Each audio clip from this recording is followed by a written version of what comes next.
Welcome back my YouTube channel seller anchor. तो कैसे हैं दोस्तों आप सब। आशा करता हूँ सब ठीक ही होंगे मेरे प्यारे दोस्तों। सबसे पहले हैप्पी रिपब्लिक डे। ऑलरेडी एक दिन हो गया है रिपब्लिक डे का, आई नो। एंड आज जो मैं लाया हूँ ये दोनों वीडियो जो हैं इसके रिगार्डिंग है। लाइक मेरी जो फर्स्ट वीडियो है वो ETO electrical training officer, ETO जो है इलेक्ट्रिकल ऑफिसर के लिए है शिप पे। अब भाई क्रेन रहती है और इंजन रूम रहता है, इवन डेक पे लाइटिंग वगैरह भी रहती है और काफ़ी रेफ्रिजरेटर का भी रहता है। तो इलेक्ट्रिकल ऑफिसर तो होगा ही होगा, उनके बिना काम कैसे चलेगा। और उनको उनको हम लोग बोलते हैं प्यार से बत्ती साहब। तो जो भाई हमारे सेल कर रहे हैं उनको तो पता है, और जो सेल नहीं कर रहे हैं वो मतलब जिनको जाना है तो वो जान लें, उनको हम इंडियन कंपनी में प्यार से बत्ती साहब भी बोलते हैं।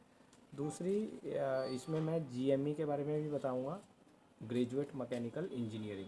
तो ये दो वीडियो स्पेशल मैंने इसलिए रखा है क्योंकि ये जो दोनों वीडियो है ये इंजीनियरिंग के बाद का है, कि मतलब इसके लिए इंजीनियरिंग चाहिए ही चाहिए। एंड इसमें मैं डिटेल से बताऊंगा आपको क्या क्या मतलब क्या क्या रिक्वायरमेंट है और कौन कौन ये ज्वाइन कर सकते हैं ईटीओ कोर्स भी एंड ग्रेजुएट मैकेनिकल इंजीनियर का जो है। तो इसके बारे में डिटेल में बात करेंगे। तो सबसे पहले हम बात करते हैं ईटीओ।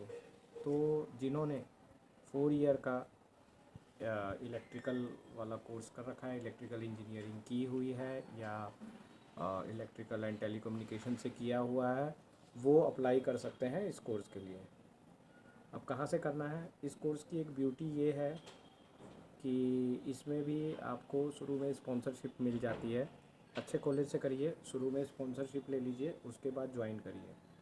तो उसके बाद ज्वाइन करने के लिए इसका जॉब स्कोप क्या होता है, क्या काम करना होता है और सैलरी वगैरह कितनी रहती है, तो ये भी मैं आपको बता देता हूँ। तो सबसे पहले आपने सपोज दैट 4 ईयर की इंजीनियरिंग कर ली। 4 ईयर की इंजीनियरिंग करने के बाद आपको प्रीसी ट्रेनिंग करना पड़ेगा। ईटीओ का प्रीसी ट्रेनिंग मेरे ख्याल से 6 मंथ का है, फिर भी आप एक बार कंफर्म कर लीजिए, बिकॉज जीएमई का तो मुझे पता है उनका तो 1 ईयर वाला है, graduate marine engineering. But ETO का जो है वो 6 मंथ का है। तो उसके लिए आपको इंस्टीट्यूट में जाके वो पता कर लेना। एंड उसके लिए कंपनी निकालती रहती है। अभी हाल फिलहाल बर्नाल्ड शुल्टे शिप मैनेजमेंट ने निकाली थी, उसके ऊपर मैंने वीडियो भी बनाई थी। तो बस मैं ये कहूँगा बिना स्पॉन्सरशिप के मत करना कोर्स। ये नहीं कि डायरेक्ट जाके किसी इंस्टीट्यूट में एडमिशन ले लिया और फिर बाद में उसके जॉब की समस्या आ रही है, वो वाली सिचुएशन नहीं आनी चाहिए। जॉब का सबसे बड़ा इशू रहता है भाई, अगर मान ले तुमने ये कर लिया बिना स्पॉन्सरशिप के, उसका जॉब नहीं मिल रही, फिर क्या फ़ायदा ट्रेनिंग का जब जॉब ही नहीं है। इसलिए मैं कहता हूँ स्पॉन्सरशिप लेके करना। एंड टॉप क्लास कंपनी जो है जैसे सिनर्जी का हो गया, बर्नाल्ड शूटे का हो गया, ये सब इसका फॉर्म निकाल के रखती है ईटीओ का।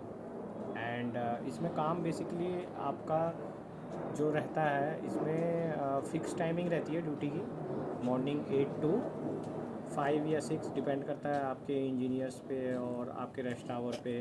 एंड सम टाइम पोर्ट में रहोगे तो एडिशनल काम आ जाता है, जैसे कभी कई बार क्रेन में प्रॉब्लम हो गई या फॉरवर्ड में मूविंग विंचेस में प्रॉब्लम नहीं, तो इंजन रूम में तो बराबर काम आते रहते, तो काम का हमेशा रहेगा।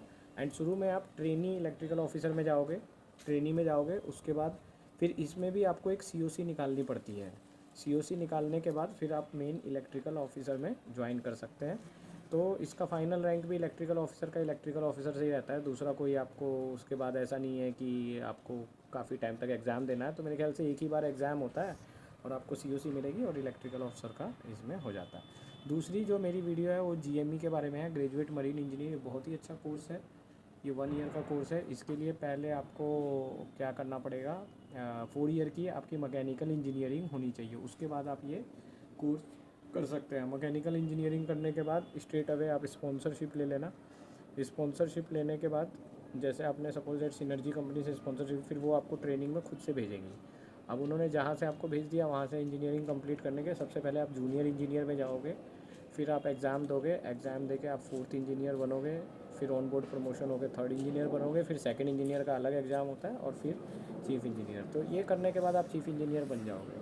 अब इसमें भी स्पॉन्सरशिप बहुत ज़रूरी है, बिना स्पॉन्सरशिप के मत करना, क्योंकि फिर ऐसा ना हो आपने ट्रेनिंग कर ली और उसके बाद फिर जॉब नहीं लग रही, तो कोई फ़ायदा नहीं है।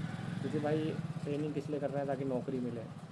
अब फिर नौकरी के लिए धक्के खाने तो फिर क्या फ़ायदा। वैसे ही 4 साल मैकेनिकल इंजीनियरिंग पढ़ी है और उसके बाद 1 ईयर यहाँ पढ़ा, पैसा लगाया, और फिर से वापस से वही मुसीबत आ गई। तो शॉर्ट में बताया मैंने दोनों वीडियो। अब इसके लिए कौन कौन सी कंपनीज अप्लाई करना है आप ये देख लीजिए।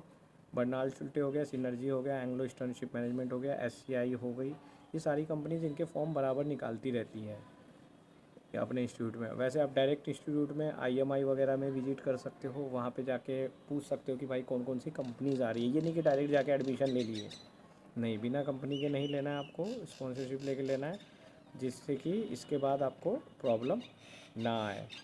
तो ये मैंने क्लियर कर दिया है। होपफुली वीडियो पसंद आएगी। मिलते हैं नेक्स्ट वीडियो में, तब तक के गुड बाय, टेक केयर।